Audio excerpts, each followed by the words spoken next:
Hi, this is Monica from Makeup by Monica Lee, and today I'm going to show you how to do a makeup for a tired mom. Here we go. So I started with a bit of Fix Plus spray just to give a light hydration to the skin, and now I'm going in with my foundation, which is by Urban Decay. I'll list all the products down below. So now I'm just blending it out all over my skin, and don't worry, this foundation oxidizes a little bit. It looks a bit pale for my skin tone, but I'll show you how to even that out later with my powder that I use. The brush that I'm using is a densely packed bristle brush. You can always use a sponge as well, but I find sponges tend to absorb all the product. I find using a very thin layer of foundation and really taking the time to blend it into your skin, you're going to get the best coverage and it's going to look as natural as possible. Oh, hi. Yeah, oh. Anyways, moving on to brows. I like to use a light taupey shade, probably lighter than my actual brows. The reasoning behind this is you're coloring the skin underneath your hairs, so you don't want anything too dark. So here I'm just filling in any gaps with a taupey eyebrow pencil and brushing them through just to fill it in, and then going in with a slightly darker shade to define it. So mostly underneath. I find this works really well just to give a nice arch.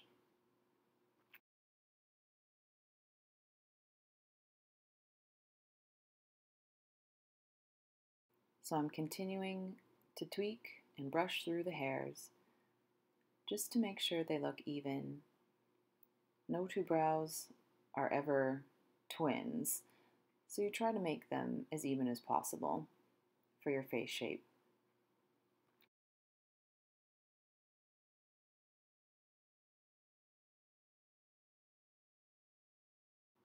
I like to use a compact mirror to get up close and personal, but feel free to use, a larger bathroom mirror so you can get a better picture of the overall look. So now I'm just throwing on a bit of lip conditioner to prep my lips for lipstick later. To all the tired moms out there, we all need a little brightening, so I'm using a highlighter pen under my eyes and any broken capillaries in a peachy tone. This helps to offset the purple or brown that shows up. Lack of sleep, taking care of your kid or kids. It's a necessary thing. Concealer is my best friend. So while the highlighter pen is sort of marinating on the skin, I'm going to use a little eye primer on the lid to prep for eyeshadow. Eye primer helps to keep your eyeshadow on the lid, reduces creasing, makes it last longer. It's the best. So now I'm going in and blending out all that highlighter. And make sure you blend it out really well with a fluffy brush. The last thing you want is any brush strokes left on your face or a brush in the eye. Sometimes when you're tired, you tend to poke yourself in the eye twice. Anyway, blend, blend, blend. So after you're done all that blending, you can move forward with some eyeshadow. And I'm using this sort of creamy, satiny color underneath my brows. This helps to define the brow area more, and I even add it above the brows to sort of give it a bit of a lift. My favorite thing to do. So if you're like me and you have a bit of discoloration or broken capillaries, I go in with a bit of full cov just to cover it up a bit more because they tend to peek through. Even if it's a medium or full coverage foundation, I find the MAC Full Cov does the trick. So once you've completed applying your foundation, you go in with the powder to set it, and I'm using the MAC Mineralize Loose powder. It is a dream. I don't know why I have one eye open, one eye closed. Maybe better focus. So you just blend that out, and as you can see, it's a bit darker, so it's giving me a bit more dimension on the skin. What I love about this powder is it allows your skin to look like skin. It's very radiant. It's not super matte, but if you are looking for a more matte look, Studio Fix powder does the trick.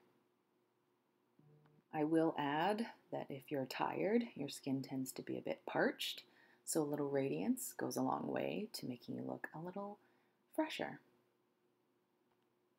I'm moving on to an eyeshadow now with a fluffy brush, and you just sort of dip into it.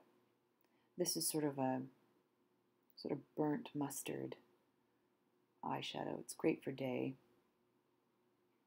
great for blending, great for a crease color. Any color that you decide to put on your eyeshadow, this is great for that transition color. But I like to use it all over the lid. Blend, blend, blend. Window, washer, wiper, motion. If you're strapped for time, you can just leave the eyeshadow on top, but I like to add a bit underneath just to balance it out with a pencil brush. Blend, blend, blend. Once you've completed your eyeshadow application, the key to making yourself look more awake is using a cream tone pencil in your lower waterline. And I'm just blending that underneath. Instant wake up. No makeup is complete without mascara. And with my lashes, they tend to grow down, so I curl them. I use a waterproof mascara as my first layer, and then I complete it with a volumizing mascara. As you can see here, it's curved, so it just helps to really separate and curl those lashes. So once I'm done curling my lashes, what do I need to do next? Well, I feel like I could use a bit of cheek color, so I'm going in with a very neutral pinky brown tone on the apples of the cheek and sort of blending them upwards. Again, everything lifting upwards towards the top of the ear just helps to give that uplifted, awake look.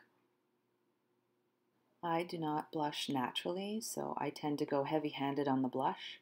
It's that one product I probably will not leave the house without it on.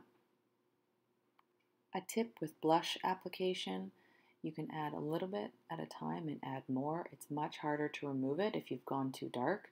You'll end up taking your makeup off and starting all over again. So just apply lightly until you like what you see.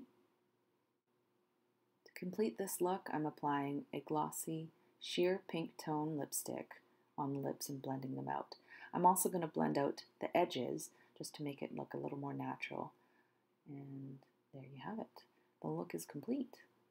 I hope you enjoyed this makeup for tired moms. You're doing a great job out there. Thank you so much for watching, and I'll see you in the next video. Take care.